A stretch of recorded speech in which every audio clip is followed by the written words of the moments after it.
the Firestone Report.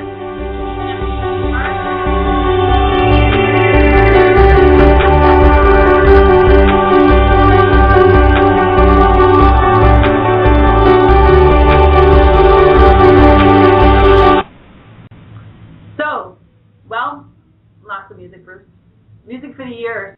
Yeah, I mean, I don't know where you get that music from. We should be playing Paul's music. It is Paul's music. Oh, oops. There we go. All right, Paul, good job. Yes. That's Paul Raven, Big Soul Project. Tuesday, February 22nd, we haven't been together for about a month. You've got a lot going on. Well, something big tomorrow. Could be, yeah. It's our biggest event of the year, or maybe this year our second biggest event, Jennifer. It's the Bootstrap Awards and the Ottawa Trade Show tomorrow. And we're expecting about 270 people at the Centurion Conference Center. And we sold out of our sponsorship. We sold out of our trade booths, and it should be a good show tomorrow. Wonderful. And so what is the Ottawa Trade Show about? Well, Ottawa is Algonquin for trading posts. So we kind of used that as our lingo. It kind of made sense. I mean, this was their land before it was ours, and maybe one day we'll be theirs again. Who knows? I mean, we use the Ottawa name. So Ottawa Trade Show, it's really an entrepreneur trade show, and we're all about doing things, fast. We're entrepreneurs. We're intrapreneurs. It's a 90-minute trade show. It's like the speed dating for trade shows. And so at 10:30 tomorrow at the Centurion Conference Center out on Colonnade Road South. It's free. Anybody can show up to the trade show. So from 10:30 till about noon, it's about 250 to 300 crazy entrepreneurs talking to each other about the cool stuff they're doing. And then at around noon, we call everybody together. The mayor will be there. Jim Watson will be there. Tarek Zaid from Select Start Studios, one of our guest speakers, now Shopify, now they're part of Shopify. So at noon, the show really begins. And at noon, we serve you a nice meal, and you do have to pay for that. So if you want a ticket for that and for the awards, you do have to pay for that. I think it's $75 for everybody, and students are like $25. So you get a nice lunch, and then Rob Woodbridge, from Untethered TV, he's our MC, and then in 90 minutes, we'll do a dozen awards. Wonderful. Yeah. We had 93 applications this year. It was a record number, and the quality of companies is incredible. I mean, the startup scene is doing pretty well. Would you agree, Bruce? Absolutely, I'd agree. I've only been in the job for 4 months, and I'm uncovering every day some cool company I never knew existed. So we're talking to Bruce Lazenby, who's the new president of Invest Ottawa, formerly Oaktree. Welcome to the show. So why is Ottawa a great place to live and create new business? Oh, man, where do you start? Right. So, good answer for the president of Invest Ottawa. Yeah, that's right. I better figure it out. No, I think the one thing that we're discovering is that talent is the key. Mm-hmm. Right? It's all about talent, and talent is remarkably mobile. So talent will go where talent wants to go, and then it better be some cool city where they feel comfortable, because it all comes down to individuals. And so then you look at it and say, well, does Ottawa fit the category? And absolutely it does. I mean, we have, so I grew up in southwestern Ontario, where we have wonderful... Is that the hated big smoke, Toronto? No, west of that, London, Ontario. Okay, well, you're okay. You can stay. Yeah, okay, thank you. For a whole hour. I lived in Toronto for 2 years, but I escaped in 1989. Right. Yeah. But there, summers were hot and muggy, and winters were slushy. Mm-hmm. And up here, you've got beautiful summers, you've got beautiful winters. I mean, we could never go cross-country skiing where I grew up, or ski outdoors on the canal if we have one. Yeah. Right. And so we've got the wonderful winters, we've got the wonderful summers, real four-season city, and we've got Gatineau Park, and we've got... I talked to somebody the other day who's got a 20-minute commute, and I said, wow, that's long. Right. You talk to other cities, Montreal, Toronto. I got a comment on that. I have a 3-minute commute now. Do you? And yes, I did. And walking or driving? Well, that would be driving, and walking is about 12 minutes. And I did a calculation. I'm an engineer at heart, so I did a calculation.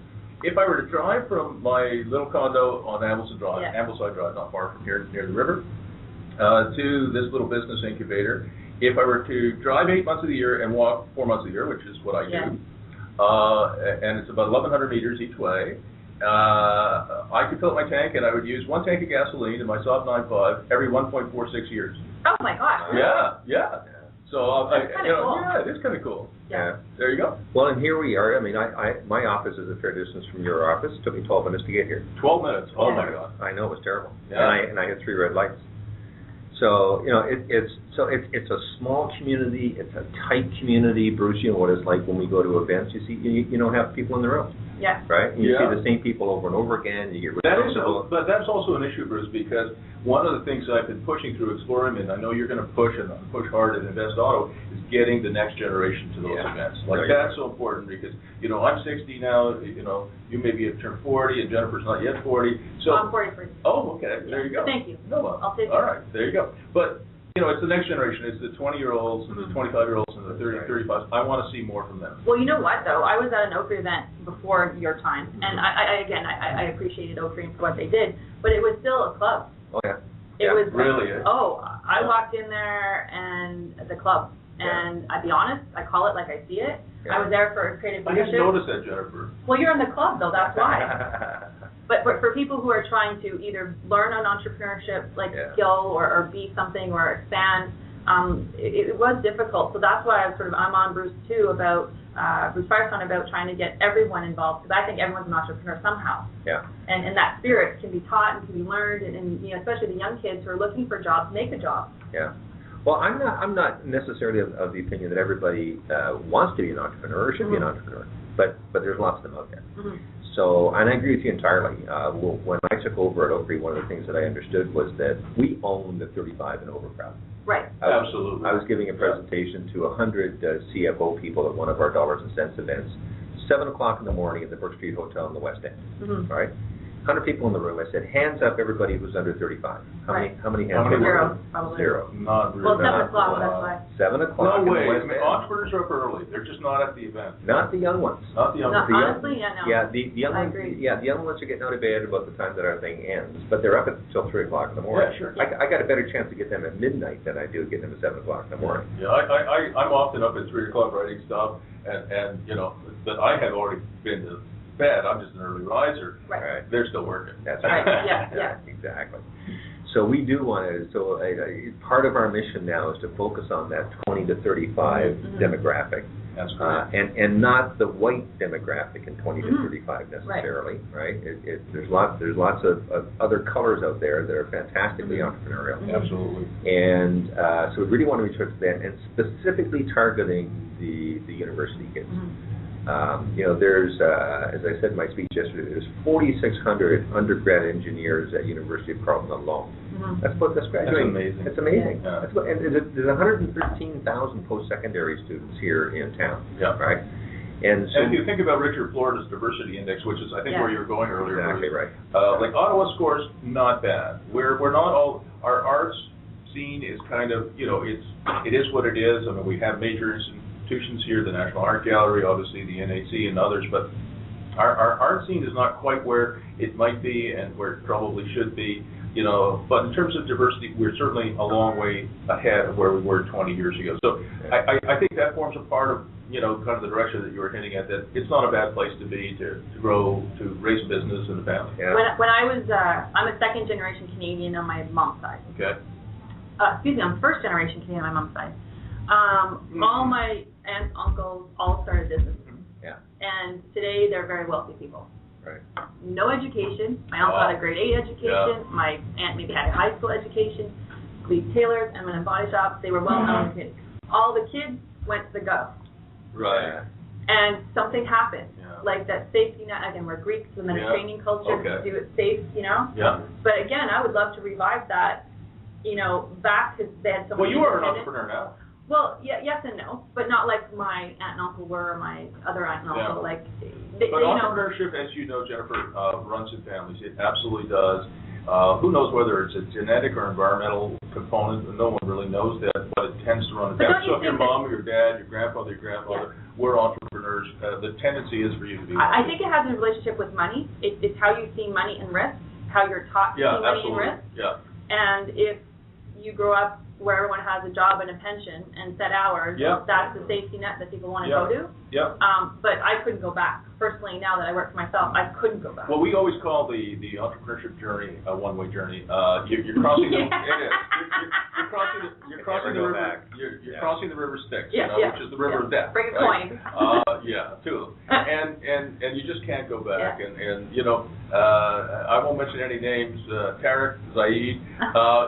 When you go to work for somebody else, that's That's a tough journey. You know, when you go, as he has, being CEO of Select Start Studios, now part of Shopify, you know, he'll do a wonderful job, no doubt. But that's a tough journey to go from being, you know, a founder and an entrepreneur to being, you know, an employee even at a great company like Shopify. So tell me how military, because you have a huge military background, has helped you in business. Yeah. Well, so I'll just pick up on what Dr. Firestone was talking about here a second ago, and that's my journey. Right. Because I started off, so I joined the military completely serendipitously. I was taking a bus home in 1972 with a friend of mine, and he pulled a little dinger on the bus to get off way before our stop. I said, "What are you doing?" He said, "I'm going to the recruiting center." And remember, this is Vietnam. This is the height of the protest, and I said, "You're crazy." And he said, "No, they have this thing at military college where they actually pay you to go to school." Did you go to RMC? I did. And it was a great school to be from. I'll tell you, it was a lot of work when you were there. But so anyhow, I got off and I got in the recruiting center, and I'm sitting there reading a magazine, and some guy comes over and says, "You're next." And I said, "No, I'm just waiting for a friend of mine." Well, 20 years later, I was still doing it. You're next. You're next. But when I served 20 years, I talked to my wife, and we had 3 young kids at that point, and I said, "You know what? I've just got this burning desire to try something in the private sector." And so I made that what felt like a pretty big move at the time. And then sometime later, business was up and down, and my wife said, "Why don't you go back to government?" Right. And it was amazing. The thought of going back, completely impossible. You know, once I'd been out and discovered the freedom and the power, you know, associated with being in the private sector, to go back into government just wasn't in my DNA anymore. So I crossed the river, and I was going back. You're over there. All my RMC friends are all in business now. Really? They served their time, they got their education, and then they went into business. Yeah. Well, you know, so RMC was boot camp, you know, 4 years long. Literally, though. Yeah, it was. Yeah, literally, four-year boot camp, and we used to joke that the prisoners across the bay had more time off and more vacation than we did. I would agree with that. So I mean, that was I guess probably it did 2 things. One was the first word I heard when I walked into the military was leadership, and I heard that word every day until I left 20 years later. Right. So a lot of focus on leadership, the theory of leadership, the practice of leadership. And so that was something that was really inculcated into me young, and you know, maybe it's had a bit of an impact on where I've gone. But the second thing then was just focus on the objective. You know, the military used to have an expression. Yeah, they used to say, you know what, it's mind over matter. We don't mind and you don't matter. Right. So it was like nothing knocks you off the mission. And so that's one thing that I think I've probably picked up, is that when I get focused on something, it's pretty hard to knock me off. So in this Invest Ottawa venture that we're on right now, I have got a really clear vision of what this city could be, and there's nothing going to knock me off it. And, you know, with why the name change? Well, and forgive me for calling it Oak Creek, because that's what I grew up with. You know, I'm going to answer the phone Oak Creek a couple times before it's over. But a couple of things, really, I think. One was that I had planned on doing a brand audit when I took over, right?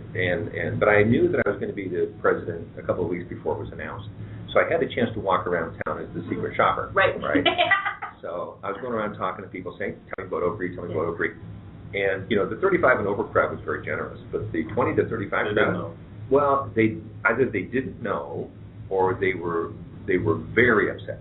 You know, where Oak Creek is irrelevant to us. They're not supporting us. We don't know who they are. You know, we're dying out here for help, and they don't respond to our phone calls. They're not relevant to what we do. And so when I came on board, I said, well, it's pretty clear to me that the Oak Creek brand has run its course. And we had great support. I mean, the city was keen to see something change. They were encouraging the change. In fact, when I applied for the job, I told them, I told the selection committee, I said, look, I have no interest in maintaining the status quo. If you want somebody to maintain that, please don't hire me, because I don't want to spend 2 years trying to drag the board and City Hall someplace that they don't want to go. So I said, this is my vision of what it could be and how it should run. If you like that, great. If not, please don't hire me. Which is awesome. Which is a real leader. Well, but you know, I had a great job. I loved doing what I was doing, and I've told people, and my wife repeats this all the time. I've said, this is the only job that I would ever have left what I did before to do. Wow. I've known this job. I knew Jerry Turcotte and Mike Caughey and Jeff Dale and Bill Collins and you know and I knew all those guys. And I remember when Jeffrey Dale got the job, I called him up and I said, Jeffrey, congratulations, you got the coolest job in Ottawa. Yeah. And I really believe that. Yeah, and it's a great job. Yeah. I believe it's got really fantastic potential, and I'm honored to have been selected, and now I feel the burden of actually doing something with it. So let's talk about the vision. To have the to have this leadership position, you've used that term, you've got the military background, you went to that college, they drilled leadership into you for 4 years, and now people are looking to you for leadership, they're looking to you for vision, because, I tend to agree with the younger generation that Ottawa's brand is, when we had Technically Beautiful, that was just the worst brand, I think, ever, or one of the worst, so you have a vision, you're in a position of leadership, tell these people what it is. Yeah. Well, first of all, there's just so many aspects of this. The first thing we have to do is recognize that we do have a strong base of entrepreneurship here. Mm-hmm. Right? We've got, I was talking to Marlon O'Neill and the 168,000 Lebanese Canadians that are in Ottawa, and we were joking about the fact that some of them might be employees, but none of them are unemployed.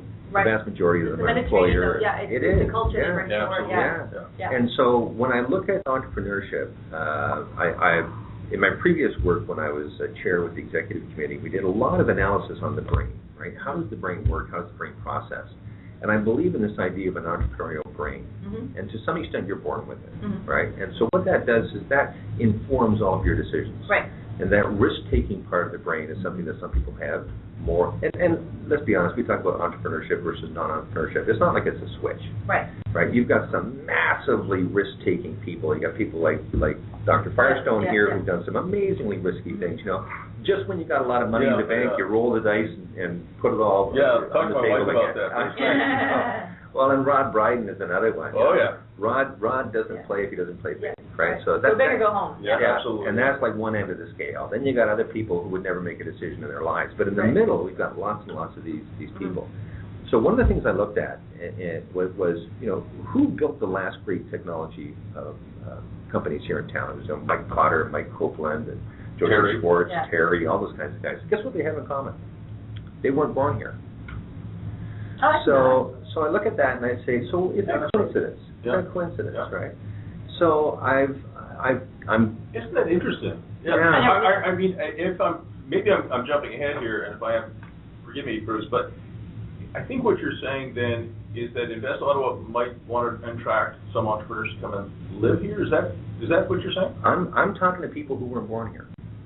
Right? Isn't that neat? So I think one of the riskiest things you can do in your life is to leave your homeland and go somewhere where you don't know anybody. Right. You get I know that one well. You get off the plane and there's nobody you know and you don't know where you are. Don't speak the language. Don't speak the language, right? That is a risk profile which suggests massive entrepreneurial. Are you suggesting Welshmen like Terry Matthews don't speak the language? Welsh, yeah. I guess so. And the Irish speak Irish. Yeah, Gaelic. No, it's not Gaelic.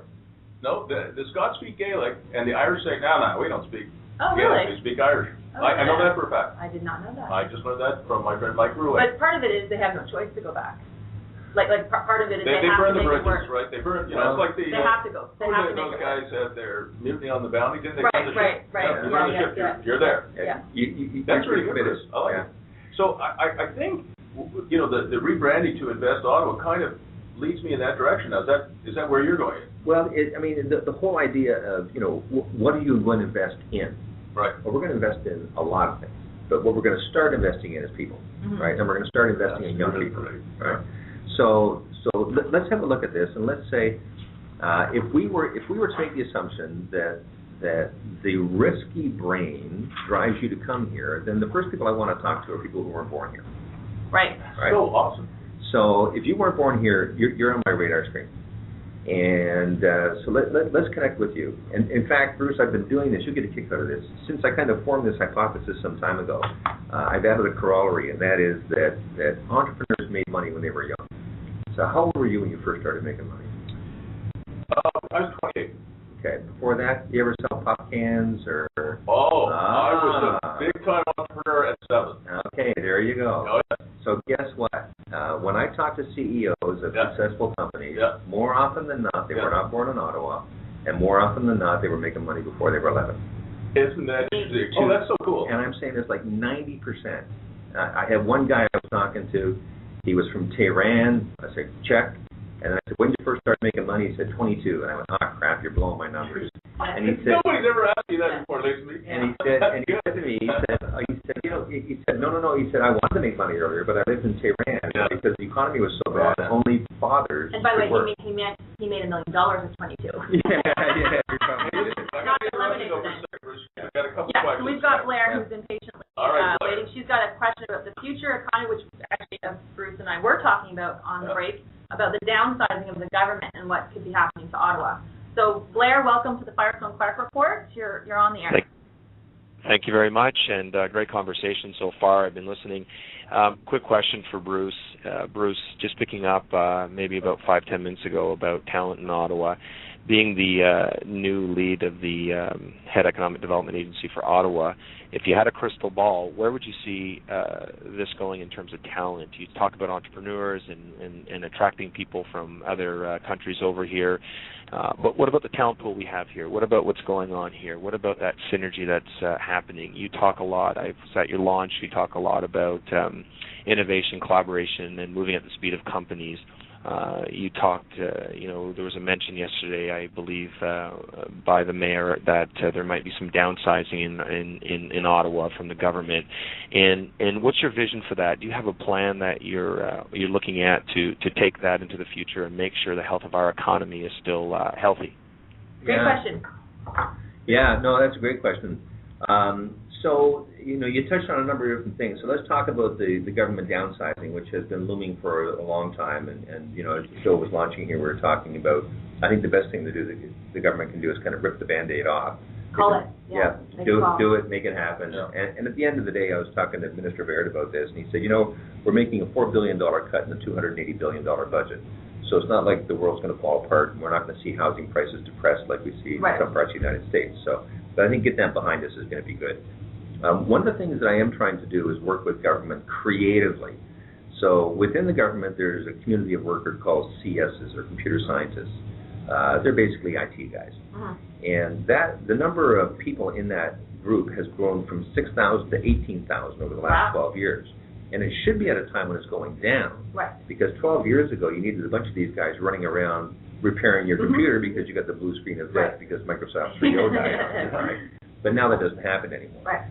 So what are they doing? What they're doing in most cases is they're building products inside government because the procurement system is so badly plugged up right now that if you're a director in some program and you want to buy a $50,000 solution to your problem, you can't do that. Right. It's impossible for you to buy it because you don't have the authority to purchase it, and the RFP would cost you $100,000, so you're not going to do that. So what they do is they hire 10 or 15 people, put them in a row, and tell them to build whatever that solution happens to be. Well, that's happening literally hundreds of times within government. So imagine if we took those 12,000 people, the increase in the 12,000 people, pulled them out of government, and we created 12 1,000-person companies. Wow, yeah. Can you imagine that? Can you imagine the impact that would have on the economy? Wow. And as soon as you did that... Is that feasible? I believe theoretically feasible. Is it practically feasible? I don't see why not. So and I've been talking with senior government officials about this, and I think there's two things need to happen. One is you have to recognize where those projects are and figure out which ones are products. Right. In a previous life, I used to sell to the government, and I knew that what the Canadian government bought, you could sell to dozens or hundreds of other governments, because the Canadian government has a very high standard. And believe it or not, the Canadian government is very well respected as an institution around the world. So if the Canadian government is your client, you can sell that elsewhere. Right. So what we're saying is let's reach inside, let's grab teams of 20, 30, 40, 50 people, pull them out of government, and we can, through our incubator and through other programs, and for some of the stuff that you're running, we could teach them how to be a company. Absolutely. Maybe drop in a CEO. Yep. They've already got a product. They've already got a customer. They've already got revenue. Right. We could take that and turn that into something that could be good for the city. Has anyone actually talked to you, Bruce, about the impact in Ottawa proper, since we're Invest Ottawa as Ottawa looking, we're looking at Ottawa as a city. Does anyone know the cut for the city? Because $4 billion federally could but Ottawa being such a federal-driven town, a lot of, again, as a service provider, people are asking me, "Are you worried?" And I'm like, "Well, not yet, but life goes on, right? You're going to find a way." Right. Any numbers for Ottawa direct? No, and the government has been, you probably saw a headline in the Citizen last week, I think it was, saying that the government has ordered the public sector, the people who do know not to say anything, because they really want to keep this under wraps. And that's typically the way this government works, is they put together a plan and they announce it, right? And so we're trying to get in to be consultative with them to have some impact on that before it comes out, but we've got no insights. Our suspicion is that there's likely going to be some offer for early retirement. Right. So some of the people in the 55 to 59, because the government's facing this massive. They're going anyway. Yeah. I agree with that. I think the federal cuts are completely overblown. If they wanted to make significant cuts, they will simply use that retirement and early retirement offer. But here's my point. So you would never retire, Bruce Firestone. Well, my dad, before he passed away, told me, don't retire. Right. Ever. So let's say Change you have. what you do, but don't retire. So let's say you have 50 people saying, yeah, I'll take the cut because I have no other choice and I want to take the money. Can we train those people to be entrepreneurial outside their lives or do something? Let me answer that. Fastest growing demographic in North America is the 100 and up. Fastest growing source of startups is, in fact, 55 and up. Really? The over 50s, absolutely. Now, the companies that are starting are completely different than the companies that a 22-year-old starting. Yeah. A 22-year-old, a 25-year-old, a 40-year-old, a 30-year-old, these young people are starting businesses that are, go big or go home. People who are 50 and up, they're doing very different things. They're often other directed. So building the biggest, enterprise, building the next Facebook, that's not what they're trying to do. So it's very different, but they are definitely working. They are not just sitting at home watching TV. But would Invest Ottawa, Bruce, be able to help them educate themselves or get skills or be connected to mentors, or is there any educational function to Invest Ottawa in the new? Yeah, absolutely. And so one of the, we often talk about high growth businesses, and those are the sort of knowledge-based businesses where you've got a big chunk of the value of the business is in its intellectual property, and the majority of its revenue is coming from outside the city. And Bruce, that's what you were talking about, building the next Facebook or making the internet run 5 times faster. But we also have other programs. You want to start, you want to open a barber shop, you want to open a retail store selling something that you had as a hobby for years. We do have programs for people like that. They can come in off the street in our offices at 80 Aberdeen. They can go on our website, and we've got people that can help them. What's the website again? InvestOttawa.ca. I almost said I got a little bit of housekeeping to do, Jennifer. A couple of things that we're doing a little bit differently with this show and in the future. We are going to use the hashtag FCR for Firestone Clark Report. So if you're tweeting out there about the show, or if you have a question for Bruce and you don't have the phone number and you want to get it through, use the hashtag FCR, which stands for Firestone Clark Report, and also you can tweet me at Prof. Bruce. I've got my iPhone on mute here, so if you have a question for Bruce, you can come through Twitter at Prof. Bruce. The 1-800 number is 1-877-253-2289. I'll repeat it one more time, 1-877-253-2289, and you're welcome to call in. You can talk to Bruce Lazenby, head of Invest Ottawa. So we've got James Bowen on the line asking a question about young entrepreneurs, which we were talking about earlier. So welcome to the show, James. You're on the Firestone Clark Report. Thanks, Jennifer. Hi, Bruce. And Bruce, I have a quick question, which really started from what Jennifer was talking about 15, 20 minutes ago, and she started talking about the kind of the culture of entrepreneurship, and then Bruce picked that up with the mindset, and he started talking about bringing in entrepreneurs from outside the region. But I was sort of wondering about what about the young people that are within the region already in the high school and even in the grade school university system. What can we do to try and change their mindset to think of entrepreneurship as a path for themselves into the future? Strategy, Yeah.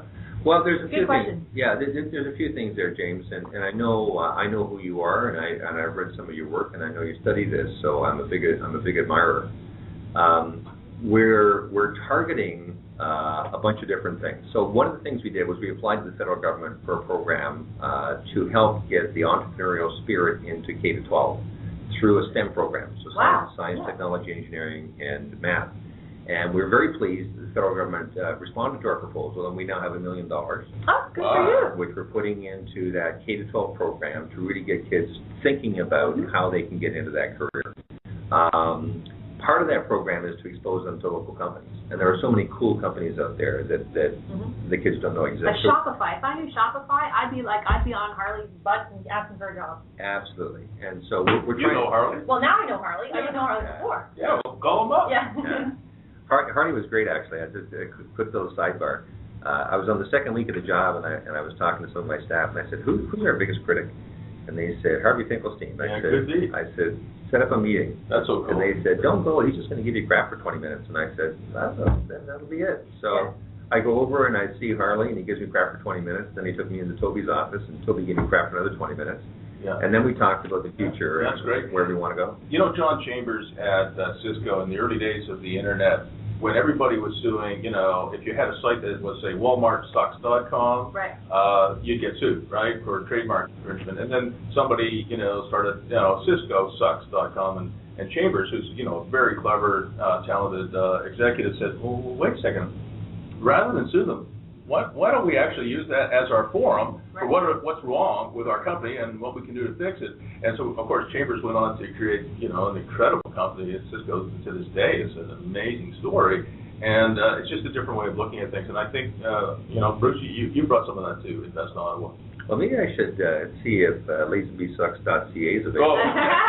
It wasn't suggested. You're 6 months. Yeah. Okay. There's probably a Bruce Firestone Sucks.com. Yeah. I never look at it, so I'm sensitive. I own it, actually.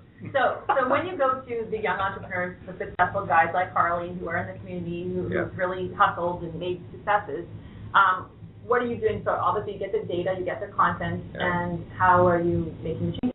We just want to celebrate it. Right. We want to bring it out. I mean, we sometimes talk about what happens when Director General Mom and ADM Dad are at the supper table talking about their lives. Right. Right. And for a child in that program, that's all they hear about is the government. So we want to be able to expose them to some of the other things through other media, through the schools and whatnot. So we really do want to, in as many different ways as possible, reach out to them. So we're building a better relationship with the Ottawa Citizen. Want to build a better relationship with the other medias out there. But we recognize that the 16, 17, 18-year-olds don't sit down and read the business section of the Ottawa Citizen. So we're trying to find different ways to reach out to them through all kinds of different communities, through school programs and so like whatnot. The Teen High School, my alma mater, and happens also to be Sharp, what's his name, Kevin O'Leary's alma mater. Right. They have a core program about leadership. Right. And that kind of thing could incorporate service to the community, right use of money, helping people, creative business, that kind of thing, not just personal leadership, character building, that kind of thing. So you could easily tie it into sort of the old YMCA leadership camps or that kind of thing. Junior achievement. Right. So I'll tell you, we have a junior achievement program here in Ottawa, and I did not know that. Guys like Stephen Days are trying to make it into something fantastic. Right. What age group? I think 8 to 15, something like that. Yeah. So something like that. Yeah, something like that. But I remember Stephen Days, when I took over, showed me a graph that talked about the level of participation in junior achievement as a percentage of population. Right. And I saw Toronto, and St. John's, Newfoundland, and Winnipeg, and everything else. Ottawa was terrible. Really? I mean, embarrassingly terrible. We were like dramatically less participative than any other city in the country. It was embarrassing. And is it just people didn't know about the program, or it was not a cool program, kids weren't interested? All of the above. Okay. And so guys like Stephen Days are now trying to, draw some money, get some sponsorship, raise the profile. Now, our mandate at Invest Ottawa, and Bruce, you know this, brilliantly, the first time I became CEO, it turns out the challenge wasn't deciding what to do, it was deciding what not to do. Right. Fix time, fix money, Yeah, so we cannot boil the ocean here. So we are not going to be participating in the K-12 programs.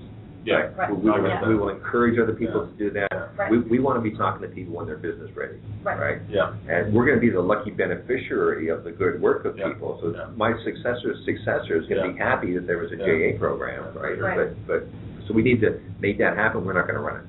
So those are the kinds of programs that we need to get out there. So you support them and yeah, and like sponsoring them too. and like the event we had yesterday, lots of good buzz from that event. What was the event yesterday? That was the launch of Invest Ottawa. Oh, congratulations! Which was sold out. Now a day old. Yeah. We had more people than the fire marshal said we could have in the building. You're admitting that on the air, Bruce. That was Bruce Firestone who said that actually. But it was a touchy one. But, it would be. So now what we're doing is we had a videographer there, and he was running around taking a bunch of stuff like you do, and we had people tweeting their brains out. And so now we want to do is capture that, get it up on YouTube, and just absolutely. There's no one way we're going to get to everybody. We have to do everything. So James, thanks for your question. Hope we answered it for you. Yeah, you did. And can I have a follow-up question? Sure. Okay, the other follow-up question is of course the issue of money and financing. I know Bruce Firestone is a great supporter of bootstrapping, but I remember recently there was at the new Invest Ottawa, you had a number of VCs in the that came to the Ottawa area. I think this was 2 or 3 weeks ago they visited. Can you give us, Bruce Lazenby, an idea of any of the follow-on that's coming out of that? Sure. So before I took over this job, I was doing mergers and acquisitions, and I saw the results of companies that were being sold when they were bootstrapped, or companies that were being sold when they had maybe a negative experience with a high-end venture capitalist. And the after-tax implications are dramatic. So if you can bootstrap your company, bootstrap your company. Mm-hmm. And I've had VCs on my board, and I can tell you those make for challenging discussions sometimes too. So if you can bootstrap your company, and at the end of the day, you'll be a happy camper. A lot of companies can't be. They have to just make a level of investment beyond where they can get to in revenue. And so in cases like that, in Ottawa, we have a problem. There's just a dearth of investment capital. The angel investors are doing a few deals, not enough. We don't have any seed-level funds that are stepping up meeting our needs. So, James, what you referred to was something that IRAP actually brought to our attention and we jumped on. And that was bringing some Toronto VCs up to have a look at Ottawa. Yeah, that was big. Yeah, when I talk to the Toronto guys, they say, hey, we look in Calgary, we look in Kitchener-Waterloo, we look in Toronto, we look in Montreal, but we just don't bother in Ottawa. We just, we fly over. We fly over, yeah exactly. And, maybe we come up to testify in Parliament that there's none of them VCs. Right, yeah. So we said, let's get them in here. So we did put a whole day together, rented a high-end bus, took them around the city, talking about quality of life, took them around the city the night before, here at Winterlude, and we brought them up during Winterlude, right? Yeah. Go skating on the canal, do this kind of stuff, get a feeling for the city. Gave them some presentations, and I talked to them afterwards, and I said, what do you think? And they said, we had no idea. Really? Yeah, we had no idea. I was doing a really good job, like the city, promoting all the Our festivals. brand outside of Ottawa and even inside Ottawa is quite weak. One of the things that I think helped us a little bit was when we got a National Hockey League team here. Right, of course. I'm not saying it to be self-serving, but some of my friends who are in the BC community said, look, we tend to invest in Tier 1 cities. How do you identify Tier 1 city? We tend to look where Major League Sports is, right? So, the New York New York region has how many Major League Sports right now? I don't know. So now, Bruce, would you have to work with Jim Watson? Like, did you go back to that with that feedback to the city and say, hey guys, I need your help? Well, but it's kind of a two-way street too. So when we brought those VCs in, we had them in a room. We made sure that the room was standing room only. Yeah. And there was people peering in through the glass trying to see what's going on. So the VCs are going, holy cow, there's something happening here. So I welcomed them, and then our next speaker was Deputy Mayor Steve DeRush. Yeah. Right? Yeah. And the only message was, Ottawa's open for business. Right. We want you here. What can we do? Okay, let me ask you a follow-up question then. When I look at the Ottawa Citizen and I read some of the stories that have been published there, they're quite negative about the tech industry in Ottawa. We've obviously lost Nortel. That is a big blow. I agree with that. But, in my opinion, we didn't go from having 70,000 people in tech to having 42,000, even though those are the stats that we're seeing. When you look at the unemployment rate in the tech industry, it's about 2.2%. And those 30,000 people didn't go to Mars. Right. They're still here. They're just not on the radar, but they're working. They're not, sitting at home collecting employment insurance. They're working. So, just can you comment on the level of employment in tech and what you see overall for the future of technology? And let me just close down. So, James, thanks for your question.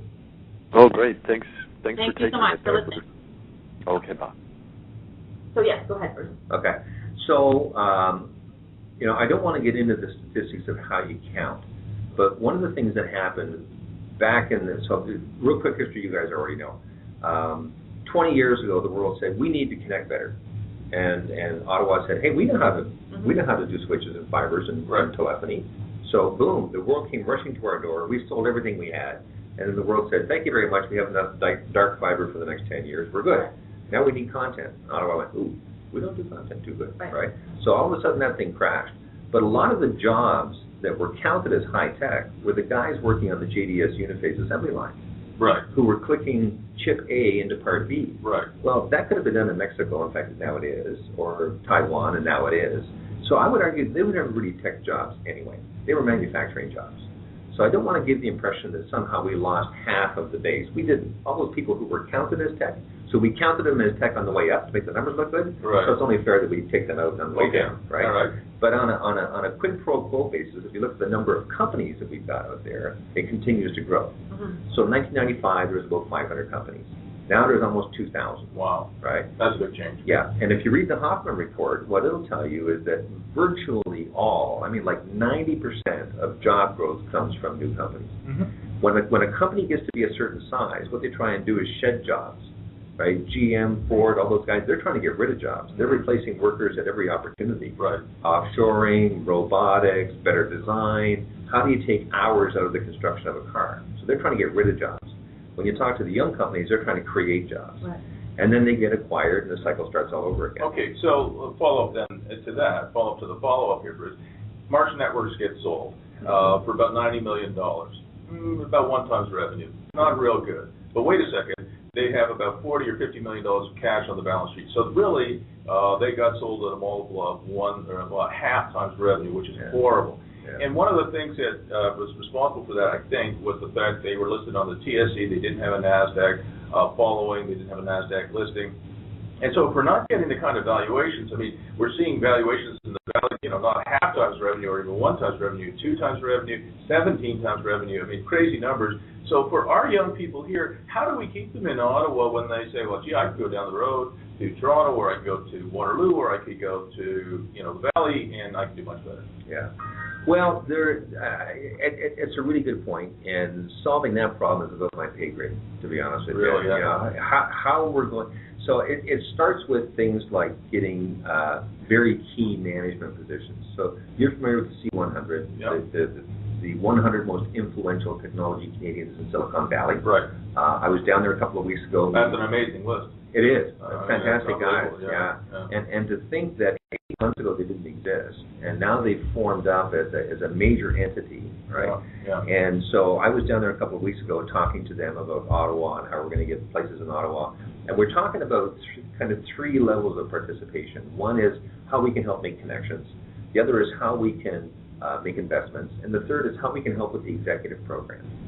So one of the things they're doing is they're having a 1-day $1 billion CEO boot camp. No way. And what they're doing is they're saying, we would like to talk to some Canadian companies who want to be billion-dollar companies. Right. And we want to expose them to how to do that.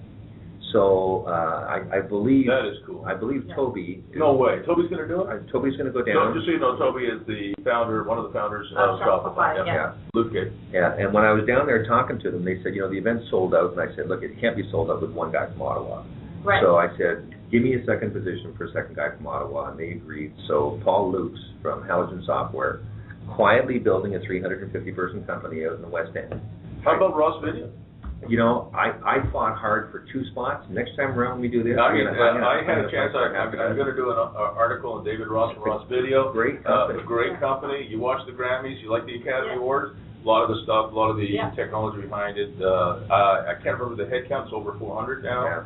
They actually are doing some manufacturing here, Iroquois, and it's a private company, so I couldn't get the the revenue numbers out of it, but I got a pretty good idea. So you'll have to wait for the article in OBJ. But I mean, we do have people, I think, in Ottawa. These are young people about the right age, in their 30s, in their 40s, some in their 20s who could do that. The other issue then, Bruce, is we broke. You got more? On this one, I think it's C100, keep going. It's really interesting because what they're doing is they're saying, we can see the movie to 50 million in revenue. We can see the movie to 100 million in revenue. Yeah. Hardly anybody in town can see the movie to $1 billion. Yeah. They just don't know what it looks like. Yeah. In fact, you're right. I mean, at Explorum, we see lots of guys get to 5 to 10, 15 million in sales. Some, 70, 80, some in the 100 to 140 million range. That's great, but that's it. And they declare victory.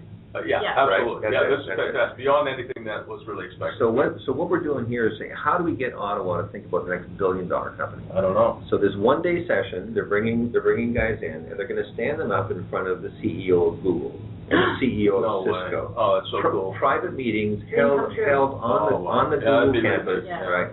Yeah. Private meetings, I can't even imagine. In camera, and I'm getting goosebumps just thinking. Oh, I am too. So am I. Yeah. Okay. All right. And if I'm doing that, that's very cool. So why don't we bring one guy to Ottawa and bring why can't we bring one down here? I'm sure Bruce is going to tell us that he's going to do that. I'm absolutely going to do that. Bring Muhammad to the mountain.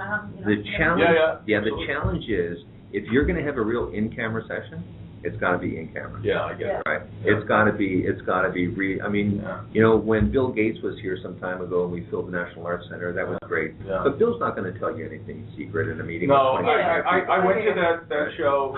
That Malcolm Gladwell was here as well. United Way brought him here, and that was a good show. And then Bill Gates was here, and that was a good show. But I hear you on that. It's a show. It was a show. Yeah. It wasn't a learning experience like what we're hearing. Right.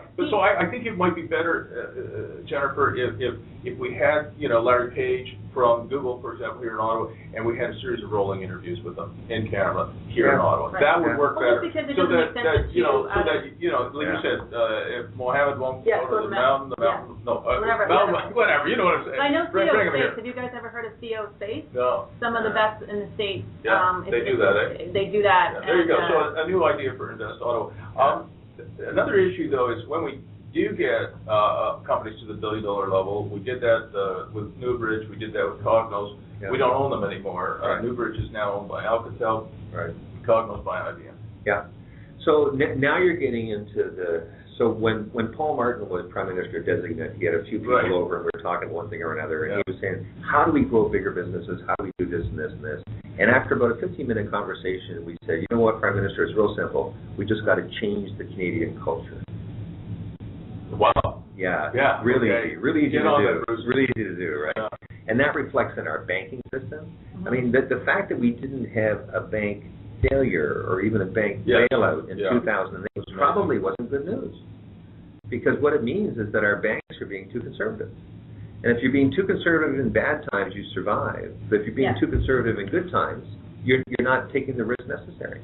Well, I hear you. I had the Royal Bank in here, and just I hope you don't mind, I'll give them a plug because they're our lead sponsor for the Blue Chef Awards tomorrow, along with Welch LLP. But I had the Royal Bank in here with some entrepreneurs yesterday, and we talked about how to do how to self-capitalize an enterprise, and if you've got somebody like Empire Deck and Fence, pretty basic industry, and growing from $0 to $300,000 in sales in 2 years, while the kid who started it full time at school made $70,000 in 1 month. I know. Great story. And if he goes to the Royal Bank and says, "Look, I've got one order from Mr. and Mrs. Lazenby for a $10,000 deck. Will you give me a $5,000 loan against it?" No problem. But if he goes there and says, "I've got 100 of those, and will you give me $500,000?" No way. Right. That is the issue I think that Bruce is talking about. That's a perfect example of the issue. Yeah. Now, I think, Bruce, that if Canadian banks had their druthers, I know this, and they are good bankers, no question about that. They're conservative bankers, and they've done a lot of good things. But if they had their druthers, they would do zero commercial lending, because commercial lending is very expensive. You got to have loans officers and branches, and you've got to do reviews of the portfolio, and you've got to administer it. I mean, it's a lot easier just to issue a credit card. Yeah. Right. So what do we do? Or to charge $1.50 every time you make that transaction that costs them a fraction of 1 penny. A few cents, yeah. No, well, so this is part of the maturity, right? This is part of people, like you, Bruce, and like me and others who can see this, talking to the people who can make a difference. So the banks live within a very tight regulatory scenario. As I said, the fact that we didn't lose a bank in 2008 is good, bad. Good and bad, yeah. And the bad thing is now, if I were to go to the regulators and say, you need to loosen up the banking business, they say, what are you talking about? Our banking industry is the envy of the world. Right. And we hear that from the finance minister. We do. And okay, I'm not gonna run up against that windmill, but the reality is we still have this cash problem. So we've got organizations like EDC, for example. I was about to ask about that. So EDC can do that kind of thing externally. I would argue that EDC is making too much money. They're putting $1 billion of profit back into the government every year, and I think, well, if you're supposed to be taking the risk that the banks are going to take, and if you're making $1 billion a year, where is the real risk taker? It sounds to me like the entrepreneur is funding the government in a bunch of different ways. And so, I think I would like to see the credit loosen up. I'd like to see more risk taking in that. But again, that may be beyond my pay grade and beyond my lifetime. When I was 12 years old, and this, again, just around my Mediterranean family that were hustling and making good money and put all their kids through school, paid for colleges and stuff like that. At 12 years old, I wanted to have a venture capital company to help people with no education, with great ideas, with great drive that didn't fit the box. Yeah. I'm sick and tired of someone plugging in my name, hitting send or enter, and the computer comes back, Jennifer, and it pisses me off. I hear you loud and clear. Look, when I was a young fellow, 28 years of age, and started out in business, I went to see my bank manager, Ron McGill, at the CIBC main branch on Spark Street, and I asked him for a loan. How much? I said $3 million. I'm starting a business. And he thought about it. We had lunch together, and then he approved it. I had a $3 million line of credit. Today, it doesn't matter which bank. All about relationships. And today, it's all driven by beacon scores. It's all driven by credit scores. And if you go in, if you're a young entrepreneur like I was at 28, and you talk to any bank, they cannot approve $5,000 here in Ottawa. So that is what it is. But as Bruce said, it's above all of our pay grades to make a change in that. That is our banking system. So we have to go down a different road. So we have a few minutes left, Bruce. But I'd like to just move in a little different direction for a few minutes with you. I think that something that Jennifer asked me before we started this, and I wanted to ask you, is what are some of the things that the City of Ottawa has to do maybe better? We talked about branding, obviously, but I'm talking about the actual municipality of the City of Ottawa. Are there some things that entrepreneurs are looking for from our city in terms of infrastructure, land availability, office space, is it always lab space, space? or is it just is there something that the City of Ottawa, that Mayor Watson, and his group can do to improve our circumstances? That's a great question. So my new board is going to be co-chaired by Jim Watson and Jeff Westeinbeck. Right. Oh, good. Jeff, From Windmill. Yeah. Great guy. His parents love it. Love that whole family. Great guy. Leadership Ottawa and his sister Julie, And so the board is going to include some of the academic institutions, about half that with health institutions, half private sector. But we're going to have the chair, or one of the chairs of the Chambers of Commerce and one of the chairs of tourism on there too. Right. So that board will represent all the economic development activity for the City of Ottawa.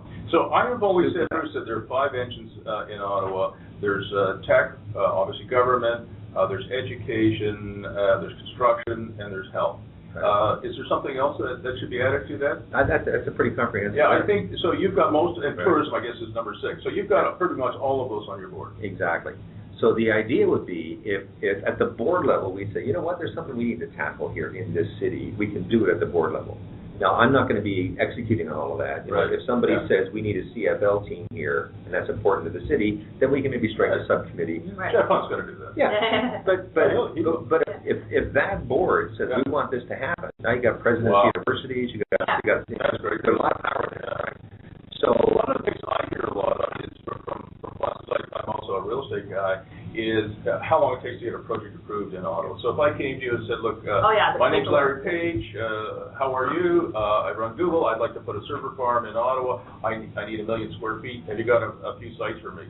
It would take us between 2 and 5 years. It took us longer to plan the Scotiabank Place, 60 months to plan it out, and 22 months or 24 months to build it. I think it was actually 26 months. But anyway, half the time it took to plan it out. So I hear that a lot. If I wanted 100,000 square feet, I could find it. If I wanted 500,000 or 1 million or 1.5 million square feet, do something really big in Ottawa, it's really tough. Nobody wants it.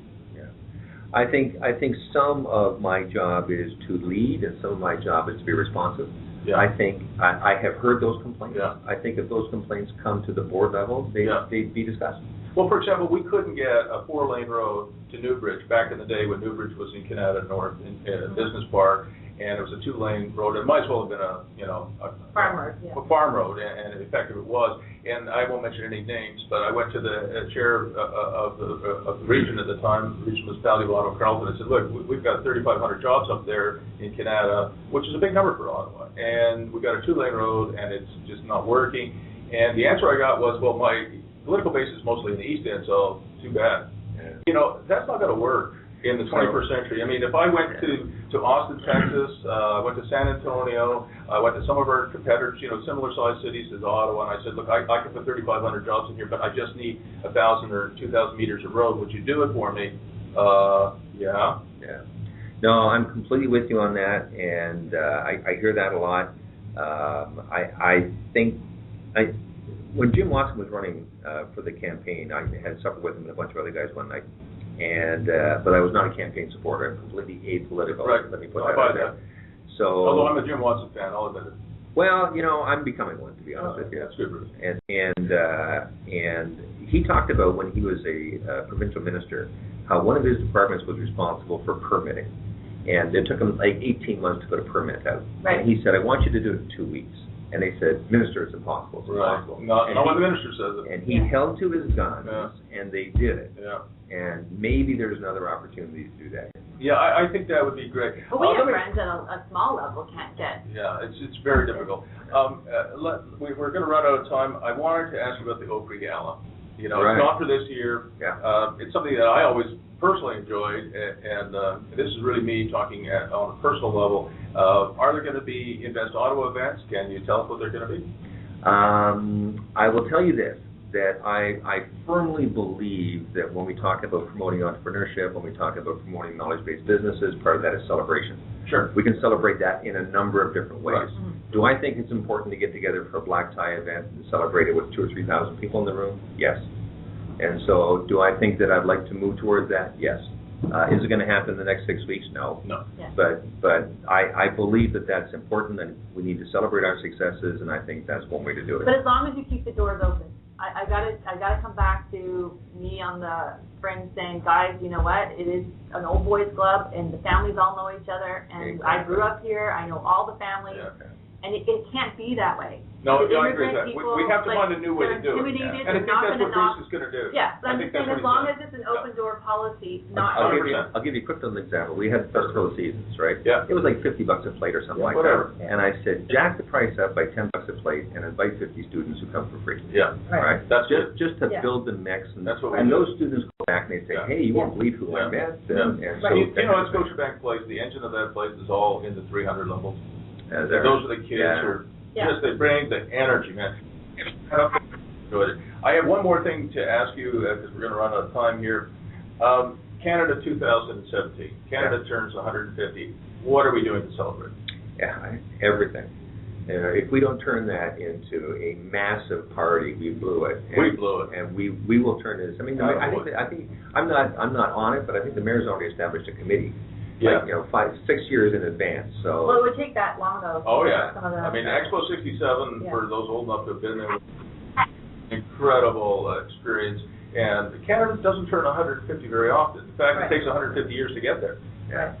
No, it's going to be. I think it's going to be fantastic. Well, one thing I just real quick, I am really impressed with how we're thinking bigger.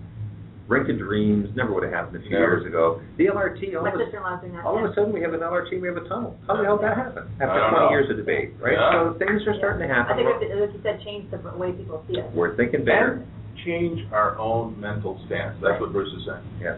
So people have suggestions or ideas. My question was earlier when you talked about that board, how does Joe Public get to knock on your door and say, hey, I have a beef, or I have a problem, or I have a solution? CEO@investottawa.ca. That's you. That's me. Say it one more time, Bruce. CEO@investottawa.ca. Every email responded to. Wonderful. Well, Bruce, thank you so much for your time and energy, both Bruce's, of course. And I look forward to Invest Ottawa. InvestOttawa.ca is the website, where people can find out what you're doing, where you're going, and what's happening in the city. Great show today. Thank you, guys. Yeah, and look forward, Bruce, to seeing you tomorrow at the Bootstrap Awards. I'm looking forward to it, too. Good luck with that. Wonderful. Thank you.